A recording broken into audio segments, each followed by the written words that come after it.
جس پر قربانی واجب ہو اور قربانی کے دن گزر جائیں، اس نے قربانی نہ کی ہو، تو اب اگر اس نے جانور خرید کر رکھا تھا اور کسی وجہ سے قربانی نہیں کی، تو اب لازم یہی ہے کہ وہ اس جانور کو صدقہ کرے، اس جانور کو صدقہ کرے۔ اب ذبح بھی نہیں کرے گا بلکہ ایسے ہی اس کو صدقہ کرنے کا حکم ہے۔ اور اگر جانور خریدا ہی نہیں تھا، قربانی واجب تھی، کسی وجہ سے نہیں کی، اور اس طرح کئی لوگ ہوتے ہیں کہ کئی سالوں تک قربانیاں نہیں کرتے، تو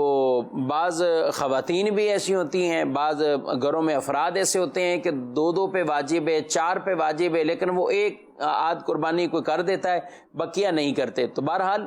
جو بھی صاحب نصاب ہو اور قربانی اس پر بنتی ہو، یعنی واجب ہو، دیگر اس پر شرائط پائی جاتی ہوں، پھر بھی اس نے قربانی کے نہیں کی اور قربانی کے ایام اس نے گزار دیے، تو اب اس پر لازم ہے ایک بکرا یا بکری کی رقم کو صدقہ کرے۔ اس میں 7واں حصہ نہیں دیکھا جائے گا، بیل کے اندر گئے گائے میں 7واں حصہ ہوتا ہے، تو اب یہ 7ویں حصے کو نہیں دیکھا جائے گا، بلکہ بکرا یا بکری کی رقم کو وہ صدقہ اسے کرنا ہے۔ قضا کا مطلب یہ نہیں ہے کہ آپ اس سال کوئی جانور لیں اور اس کو آپ ذبح کریں، یا کسی بڑے جانور میں حصہ لے کر آپ اپنی قضا کریں، نہیں، اس کے لیے ابھی بھی یہی حکم ہے کہ آپ بکرا یا بکری کی رقم کو اللہ کی راہ میں یوں صدقہ کرنا ہے کہ شریف فقیر کو اس کو مالک بنانا ہے، شریف فقیر پر اس کا صدقہ کرنا بنتا ہے۔ اگر بالفرض کسی نے ابھی بڑے جانور میں 1-2 حصے پچھلی قربانیوں کے شامل کر لیے، جی یہ بہت سی جگہوں پر ہوتا ہے، اور میں ایسے تمام احباب جو اجتماعی قربانیاں کرتے ہیں یا کچھ افراد مل کر قربانی کا ایک بڑا جانور خرید رہے ہوتے ہیں،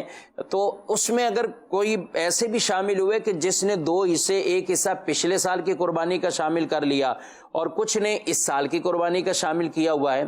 تو قربانی تو ہو جائے گی، لیکن یہ جو جنہوں نے پچھلے سال کی قربانی کے حصے اس میں شامل کیے ہیں، ان کا وہ واجب ادا نہیں ہوا، یہ ان کی طرف سے نفل ہو جائیں گی، اور ان پر بکری یا بکرے کی رقم کو صدقہ کرنا یہ لازم رہے گا، یہ ان پر واجب رہے گا۔ اور یہ جو قربانی کے بڑے جانور میں کچھ حصے اس سال کے شامل ہوئے، کچھ سابقہ سالوں کے شامل ہو کر 7 حصے پورے کر لیے گئے، تو اب تمام کا تمام گوشت صدقہ کرنا ہوگا۔ جنہوں نے اس سال کی بھی قربانی کی ہے ان کے لیے بھی یہ درست نہیں ہوگا کہ وہ اب اس کو یہ گوشت استعمال کریں، بلکہ ان کو یہ گوشت صدقہ کرنا ہوگا۔ تو المختصر اور خلاصہ کلام اس بارے میں مسئلے کے لیے کہ پچھلے سال کی قربانیاں اگر کسی پر رہتی ہیں تو وہ ان کا حساب کرے، اور حساب کرنے کے بعد ایک بکرا یا بکری کی جو قیمت ہوتی ہے